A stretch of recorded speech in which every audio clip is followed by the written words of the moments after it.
আসসালামু আলাইকুম সুপ্রিয় দর্শক, আমি আজকে আসলাম লাকসাম বাইপাস রাজঘাট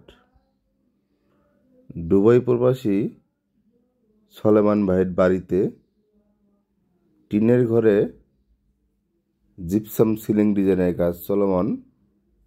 এটা হলো তার drawing room, 26 feet by 12 feet, বেশ বড় হল রুম। ভিক্টোরিয়ান সিলিং ডিজাইনের কাজ চলতেছে, উপরে টিন। খুব সুন্দর করে আমরা এই কাজটি করা কাজ চলছে। ড্রয়িং রুমে একটু ভিন্ন ধরনের ভিক্টোরিয়ান ডিজাইনের কাজ চলমান, মাঝে 40 ইঞ্চি সিলিং রোজ দেওয়া আছে। প্রতিটি রুমই আলাদা আলাদাভাবে ডিজাইন করা হবে।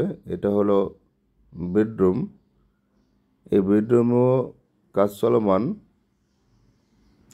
এটা হলো একটা ভিন্ন ধরনের সিলিং হবে, উপরে টিন। আমরা সারা বাংলাদেশি জিপসাম ডেকোরেশনের কাজগুলো করে থাকি। আপনারা চাইলে আপনাদের টিনের ঘরে খুব সুন্দর করে জিপসাম ডেকোরেশন করতে পারেন। এগুলো পার স্কোয়ার ফিট হিসাবে আপনাদের পছন্দ অনুযায়ী